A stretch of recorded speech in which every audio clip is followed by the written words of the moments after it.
ప్రేమించు వారిని అందరినీ గద్దించి శిక్షించుచున్నాను. ఏవయ్యా, ప్రేమించే వాళ్ళకి నొప్పి తగలకుండా చూసుకుంటారు కానీ గద్దించి శిక్షించడం ఏమిటాయా?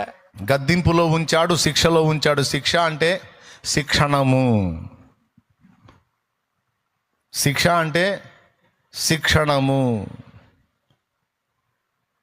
పాడు కాకుండా, నాశనం కాకుండా, నశించిపోకుండా, భ్రష్టత్వం కాకుండా, భక్తిహీనులం కాకుండా కృపగల దేవుడు మనల్ని నానావిధ శ్రమలలో నడిపించుట మనకెంత క్షేమము, ఎంత మేలు. అబ్బా, అన్యులు సమృద్ధిగా దీవించబడుతున్నారన్న.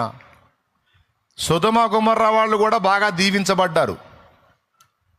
నోవా దినములలో కూడా జనులు తినుచు, త్రాగుచు, కొనుచు, అమ్ముచు, నాటుచు, కోయిచు, పెళ్లికి ఇచ్చుకొనుచు, పెళ్లి చేసుకొనుచు సూపర్గా ఉన్నారు. మరి వాళ్ళని బట్టి కూడా మెచ్చుకుందామా?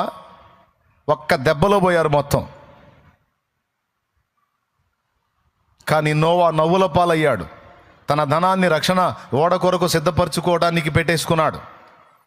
నోవా సమాజంలో తృణీకరించబడ్డాడు. కానీ మిగిలిన వాళ్ళు బాగున్నారు. కానీ ఒక్క దినమందే మొత్తం నశించిపోయారు. బాగా గుర్తుపెట్టుకోండి, ఒకని కలిమి విస్తరించుట వాని జీవమునకు మూలము కాదని యేసయ్య చెప్పాడు. ఎంతమంది గుర్తుంది? ఏమయ్యా, బైబిల్ చదువుతున్నారా? ఒకని కలిమి విస్తరించుట వాని జీవమునకు మూలము కాదన్నాడు. అరే రే రే రే, దేవుడి దగ్గరికి వచ్చి మోకాళ్ళు లేస్తే చాలు, ప్రభువా ఖచ్చితంగా ప్రార్థన ముగించేలోపు ఒక్క ముక్కన సరే సమృద్ధి దయచేయి ప్రభువా, సమృద్ధి దయచేయి, కరువు అన్నది లేకుండా చేయి ప్రభువా, ఆర్థికపరమైన ఆశీర్వాదం దయచేయి ప్రభు అని అడగకుండా లెగుస్తావు. నా దేవుడికి తెలుసు ఎంతవరకు నీకు బరువు ఉంచాలో, నీ బరువుని ఎప్పుడు తొలగించాలో నా దేవుడికి తెలుసు.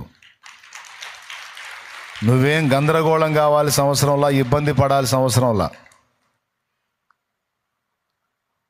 కొంతమంది ఒక పక్క అప్పులు పెట్టుకుంటారు, ఒక పక్క ఆస్తులు పెట్టుకుంటారు. ఒక పక్క అప్పులు పెట్టుకుంటారు, ఒక పక్క ఆస్తులు పెట్టుకుంటారు. మనశ్శాంతి పాడు చేసుకుంటారు. పోతే పోయినాయి ఆస్తులు. అవసరమైతే తెగ నమ్మి నీ మీద బరువు తీసేసుకో. ఆస్తులు లేకపోయినా ఉండటానికి తినటానికి అంత ఆహారం దొరికి ప్రశాంతంగా నెమ్మదిగా నీ బతుకు సాగిపోతే స్తోత్రం. అలా కాకుండా నీవు సమృద్ధి చేత నింపబడి తినుచు, త్రాగుచు, కొనుచు, అమ్ముచు అన్న మెట్టికి వెళ్ళిపోయావంటే చివరికి వాళ్ళ అంతస్తులోకి వెళ్ళిపోతావు. దేవుని ఉగ్రతకు పాత్రమవుతావు. దేవుడు తన పరిశుద్ధులను ఆయన బ్యాలెన్స్ చేసుకుంటాడు. మళ్ళీ చెప్తున్నా, దేవుడు తన పరిశుద్ధులను ఆయన బ్యాలెన్స్ చేసుకుంటాడు. ఆ బ్యాలెన్స్లో భాగంగానే లోకమంతా భోగాలలో మునిగిన మనల్ని అయితే శ్రమ కొలిమిలో ఉంచుతాడు. ఏంటి అని పాయింట్అవుట్ చేయకూడదు దేవుణ్ణి. నీ తండ్రి చేయు శిక్షను తృణీకరింపవద్దు అన్నాడు. నాకే ఎందుకు ఇలా, లోకమంతా బాగుంది, నాకే ఎందుకు ఈ బాధలు, నాకే ఎందుకు ఈ సమస్యలు, నాకే ఎందుకు ఈ శోధనలు, నాకే ఎందుకు ఈ అప్పులు, నాకే ఎందుకు ఈ అవమానాలంటే నీకే రక్షణ కార్యం జరిగింది. నీవే నిత్య జీవమునకు నిర్ణయించబడ్డావు. నీవే జీవగ్రంథంలో పేరు సంపాదించుకున్నావు. నీవే దేవుని రాజ్య వారసురాలివయ్యావు. నీవు, నీ కుటుంబం రక్షణ మార్గంలో ఉంది. అందుకే నిన్ను దేవుడు ప్రత్యేకంగా ట్రీట్ చేస్తున్నాడు. వద్దంటే వదిలేయి, పో, కలిసిపో లోకంలో. నీకు కూడా భోగాలు వస్తాయి, పోదు కానీ పెందలాడి. వద్దా? అట్లయితే నా తండ్రి చేతి కింద ఆయన శిక్షణలో క్రమముగా ఎదుగు, భద్రముగా ఉంటావు. వాడు ఉపయోగించే తంత్రాలలో ఒక తంత్రం ఏంటంటే నిన్ను మత్తిలా చేయటం. మత్తిలా చేయటం అంటే ఏంటో తెలుసా? నీకు సమృద్ధి వచ్చిందనుకో, ఒత్తిళ్ళు తగ్గినాయి అనుకో, ఆటోమేటిక్గా ప్రార్థన పట్ల ఆసక్తి తగ్గిపోయింది. ఎందుకంటే మన ప్రార్థనా జీవితం అంతా కూడా సమస్యలతో లింక్ అయి ఉంటుంది. అది మన దరిద్రం. సమస్యలు తీవ్రంగా ఉంటే ప్రార్థన కట్టలు తెంచుకుంటుంది. కన్నీటి ప్రార్థన, భారం. సమస్యలు తక్కువగా ఉన్నాయి అనుకో, ప్రార్థన చేసే అవసరం ఏముంది? ఇలాగా సమస్యలకి ప్రార్థనకి లింకు పెట్టుకొని కూర్చున్నందున వాడేసే మంత్రం ఏందో తెలుసా? సమస్యలు సాల్వ్ అయ్యేటట్టుగా వాడు ప్లాన్ చేశాడంటే చాలు, సమస్యలు పోతే అమ్మాయి కూర్చుంటుంది కదలకుంటే, ప్రార్థన లేదు దాన్ని బొందాలు లేదు అనుకున్నాడంటే వేస్తాడు, ఆ పని చేస్తాడు. ఏం లేదు 4 మెతుకులు రాల్చాడంటే అవుట్, కడుపు నిండిందంటే ప్రార్థన ఎగ్గొడతాం. అరే మా ఫ్యామిలీలో నేను చూశానండి, నా కుటుంబంలో నేను చూస్తున్నాను, ఇప్పుడు కూడా చూస్తున్నాను. బాగా తట్టెడప్పులు అయినప్పుడు, ఊపిరి సలపనటువంటి పరిస్థితుల్లో ఉన్నప్పుడు ఎవరినన్నా కదిలించి మోకాళ్ళ మీదే కనపడ్డారు. బాగా భక్తిగా ప్రార్థన, ఎవరికి వాళ్ళు పర్సనల్ ప్రేయర్, ప్రభువా ఈ పరిస్థితుల్లోంచి బయటే తండ్రి అని. శ్రమలు తీరిపోయినాయి, సమస్యలు పోయినాయి, ఏంది బాధలు తక్కువ అయిపోయినాయి, ఏంది ఇప్పుడు ఏదన్నా ప్రెజర్ ఉంటే గింటే నాకు ఉంటుంది, మిగిలిన వాళ్ళకి లేదు. కాబట్టి ఇప్పుడు వాళ్ళు నేను స్టార్టింగ్లో చూసినంత ప్రార్థన అనుభవంలో అయితే ఇప్పుడు నాకు కనపడట్లా, సభాముఖంగా చెబుతున్నా. ఎందుకు వీళ్ళు ఇట్లా తయారయ్యారు? ప్రార్థనా జీవితంలో అంతకుముందున్న ఫోర్స్ ఇప్పుడు ఎందుకు లేదు అంటే, వీళ్ళ ప్రార్థనా జీవితం నాటి సమస్యలను ఆధారం చేసుకొని ఉన్నందున, సమస్యలు ఉన్నప్పుడు మండింది వాళ్ళ ప్రార్థనా జీవితం, సమస్యలు పోయిన తరువాత ఎండింది.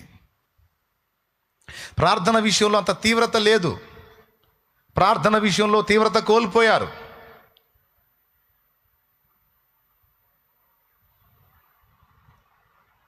మళ్ళా వాళ్ళు ప్రార్థన చేయాలంటే ఏం రావాలి? అగసాట్లు రావాలి, మళ్ళా కొత్త అప్పులు కావాలి, మళ్ళా ఆ బరువు నెత్తిన భారం అవ్వాలి, ఇశ్రాయేలు శ్రమలాగా. అప్పుడు మళ్ళీ ఎక్కడో అక్కడ హల్లెలూయా హల్లెలూయా హల్లెలూయా హల్లెలూయా అనుకుంటా లైన్లోకి వస్తారు. అయితే ఈసారి నా కుటుంబానికి నేను అలా చెప్పలా. నా కుటుంబానికి నేను ఏం చెప్పానంటే, సమస్యలను, బాధలను, శ్రమలను ఆధారం చేసుకొని మన ప్రార్థనా జీవితం ఉండకూడదు. దేవునితో మనకున్న అనుబంధాన్ని బట్టి మన ప్రార్థనా జీవితం ఉండాలి. దేవునితో మనకున్న రిలేషన్ని బట్టి, అనుబంధాన్ని బట్టి ప్రార్థనా జీవితం ఉండాలి. కానీ మన సమస్యలను ఆధారం చేసుకొని ప్రార్థనా జీవితం ఉండరాదు అని నేర్పా. నా బతుకులోనూ ఇంటోళ్లలోనూ చాలా వరకు చాలా విషయాలు చూసి నేను చాలా పాఠాలు మీకు నేర్పుతున్నా. పరిశోధన అంతా మన మీదే. ఇప్పుడు నేను చెప్పే చాలా సంగతులు నీకు అనుభవాలు, నీ అనుభవాలు నాకెట్టా తెలుసు అంటే, నేను కూడా ఫేస్ చేశా కాబట్టి తెలుసు నాకు. నన్ను చూస్తా, ఫ్యామిలీ మెంబర్స్ని చూస్తా, ఎవరి సైకాలజీ ఎలా మారిందో చూస్తా. కడుపు మండినప్పుడు వీళ్ళు ఎట్ట ఫీల్ అయ్యారు, కడుపు నిండినాక వీళ్ళు ఎట్ట తయారయ్యారు, ఎవరి అనుభవాలు ఎలా మారినాయి, అసలు వీళ్ళ సైకాలజీలు ఎలా ఉన్నాయి. అప్పుడప్పుడు కొన్ని రాళ్ళు వేసి కూడా ట్రై చేస్తా.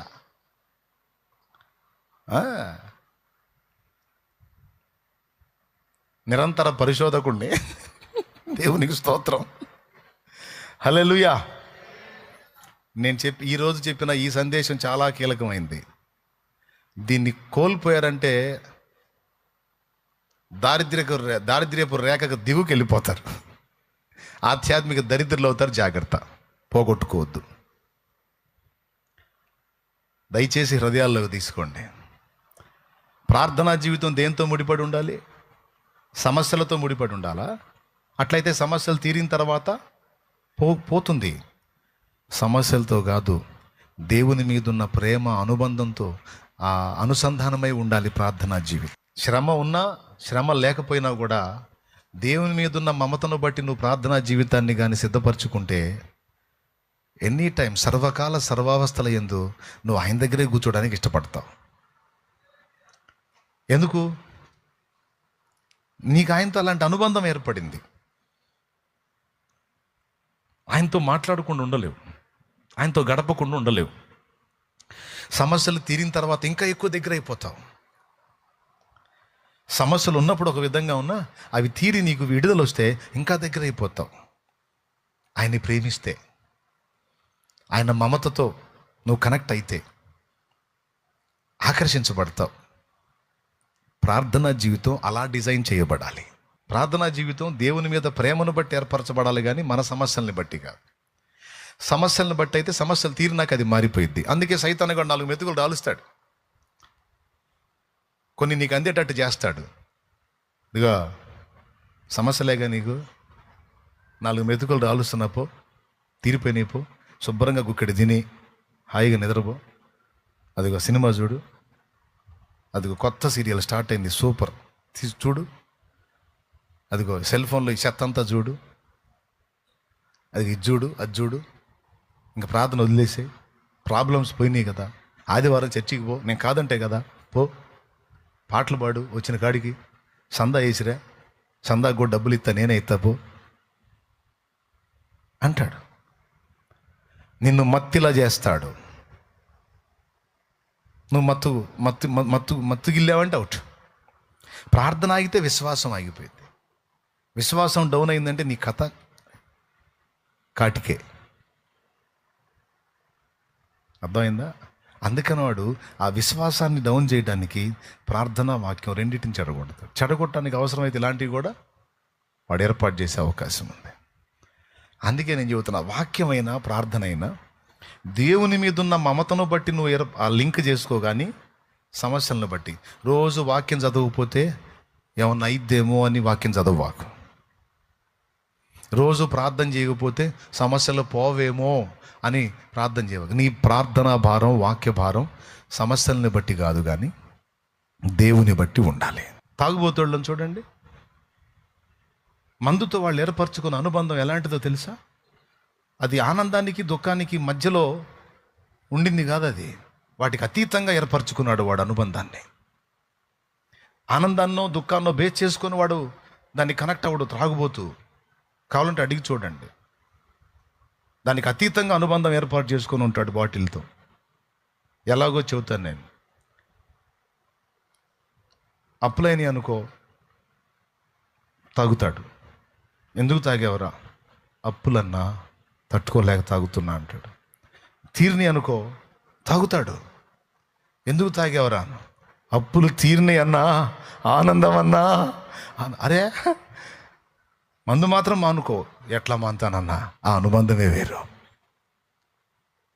ఇప్పుడు వాడి అనుబంధం దేని కేంద్రం చేసుకొని ఉంది? మందు మీద మమత కేంద్రం చేసుకొని ఉంది. అంతేగాని వాడు ఆనంద దుఃఖాలతో దానికి సంబంధం లేదు. కాబట్టి వాడు సర్వకాల సర్వావస్థల యందు ఏ పాయింట్ అయినా అడ్డం పెట్టి మందు దగ్గరికి పోతాడు. అర్థమైందా?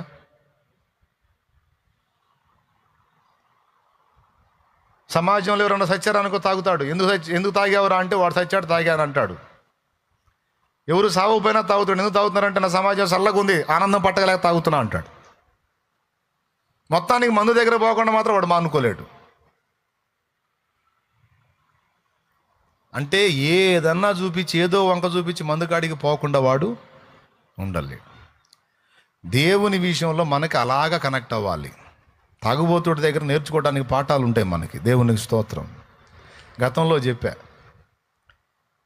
ఇప్పుడు వాడు దేన్ని కేంద్రం చేసుకున్నాడు? సమస్యల్ని, ఆనందాన్ని కేంద్రం చేసుకున్నాడా, లేకపోతే మందునే కేంద్రం చేసుకున్నాడా? అది.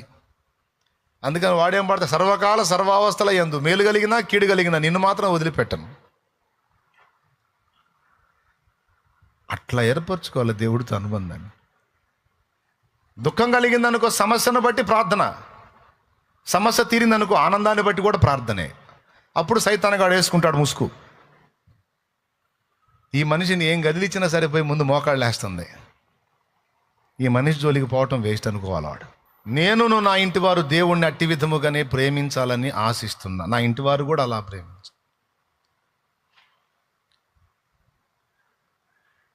దేవునితో గడుపుదాం రండి, దేవునితో మాట్లాడుకుందాం రండి, దేవునితో గడుపుదాం రండి. శ్రమ కలిగిన వేళ గడుపుదాం రండి, సంతోషం కలిగిన వేళ గడుపుదాం రండి. పని దినమున ఖాళీలో గడుపుదాం రండి. పని లేకుండా దేవుడు ఫ్రీ ఇస్తే ఆ ఫ్రీలో ఎక్కువ దేవునితోనే గడుపుదాం రండి అనుకుంటే ఎంత బాగుంటుంది. నా కుటుంబమా అని నా కుటుంబానికి చెప్తా. ఈరోజు సంఘం అనే నా కుటుంబానికి కూడా అదే చెప్తున్నా. బిడ్డలారా రండి, నాన్నతో గడుపుదాం రండి, నాన్నతో సహవాసం చేద్దాం రండి, నాన్నతో టైం స్పెండ్ చేద్దాం రండి, నాన్న మాటలు విందాం రండి, నాన్న గురించి ధ్యానిద్దాం రండి, నాన్న గురించి ప్రార్థిద్దాం రండి, పాడుదాం రండి, నాన్నతో మాట్లాడుకుందాం రండి. నేను చెప్పిన విధంగా కానీ మీరు భక్తి జీవితాన్ని సిద్ధపరచుకుంటే మీరు మెళకువగా ఉన్నట్టే. నేను నమ్ముతున్నా మీకు అర్థమైందని క్లియర్గా. మీకు ఆ విధంగా సిద్ధపడతారని నేను నమ్ముతున్నాను. నా హృదయం ఎంత అభిలషిస్తుందో అలా వెళ్ళాలని, నా మనసు ఎంత ఉవ్విళ్ళూరుతుందో అలా వెళ్ళాలని,